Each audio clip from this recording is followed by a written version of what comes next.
Hi, everyone, and welcome to part two of our five-part Q&A. Thank you for taking the time to tune into the conversation today. We're together today to recognize World Day Against Trafficking in Persons.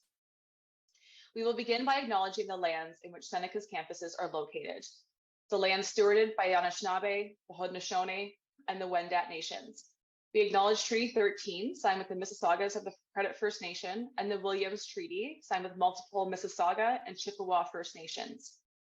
We are all interconnected as treaty people with shared obligation to learn, respect, honor, and sustain. Many of you may also be joining us from all over Turtle Island around the world. We encourage you to seek out whose ancestral lands you are on today. Now, before we get started, it's important to recognize the heaviness that these topics and conversations can carry and the impact this can have. We'll be hearing today from a survivor of trafficking in the sex industry, and we'll be touching on what trafficking looks like and the impact trafficking can have on survivors. If you need a moment, please take some time and step away. And if you would like to access support, please contact me at kristen.haynes@senecacollege.ca or access the on or off-campus resources provided at the end of the Q&A. And to that note, we are so grateful to have our guest here with us today to speak to us about what trafficking is and what it looks like in the Canadian context. PPP, or originally People Puzzle Pieces, is a survivor of intrafamilial sexual abuse, and through this abuse, she was trafficked throughout Southern Ontario and Michigan. She also lives with a dissociative identity disorder, or DID. The name People Puzzle Pieces is from her experience of DID, where each part of her personality becomes a part of the full picture. PPP is at a point in her healing where she is now an advocate for anti-trafficking education and awareness, sharing her experiences in order to help others understand both trafficking and DID, and to spread her message of hope for those who may have experienced interpersonal abuse and trafficking. Thank you so much for being with us to share your story. Thank you. So we'll now jump into question two. So trafficking can occur in many industries and sectors, including hospitality, construction, domestic work, and in the sex industry, among many others, where people are forced into and exploited through labor. Focusing specifically on trafficking in the sex industry, can you talk to us about some of the dynamics of commercial sexual exploitation, such as the grooming process, and what exploitation in the sex industry can look like? Yes, absolutely. In the sex industry, grooming is probably the process that takes the longest and continues on throughout that relationship. And what happens is it actually is a relationship that is formed between the victim and the perpetrator. And what often takes place is the victim might have some need that's not being fulfilled, and the perpetrator will befriend this person and figure out what those needs are.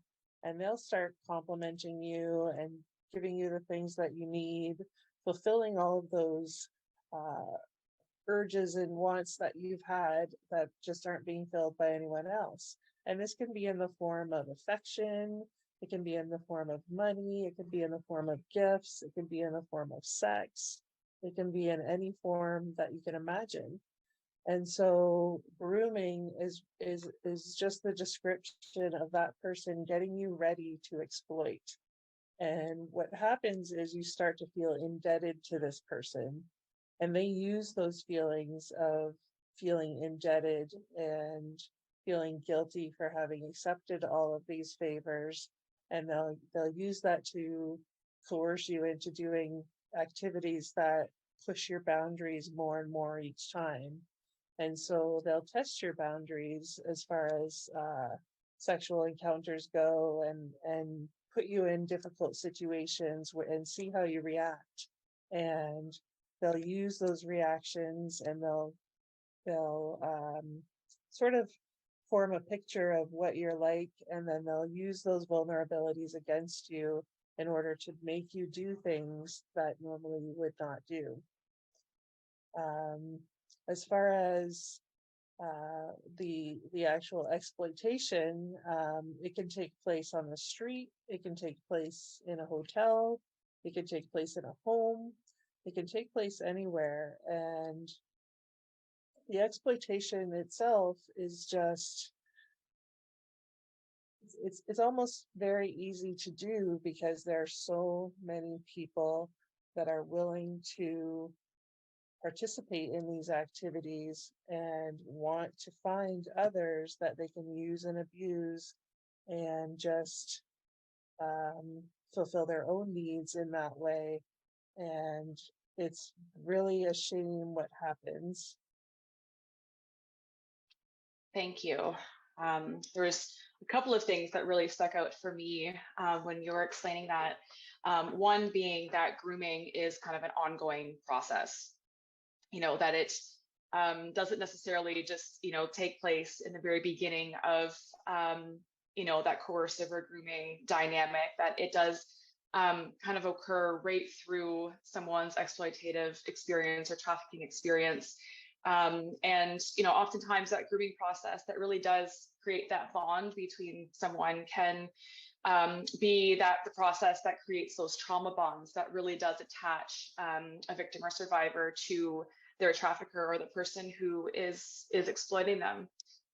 The second part that really stuck out for me was where trafficking or commercial sexual exploitation or trafficking in the sex industry can happen, because I think that's where a lot of misinterpretations of what trafficking in the sex industry comes from, is that there is this an assumption sometimes of where this type of exploitation can occur. But as you said, PPP, it can happen in so many different scenarios, so many different dynamics, online, offline, kind of so many different places across the board. So I think those are two really great points that you've made, and are really important components of the community understanding and gaining a greater understanding of what trafficking looks like.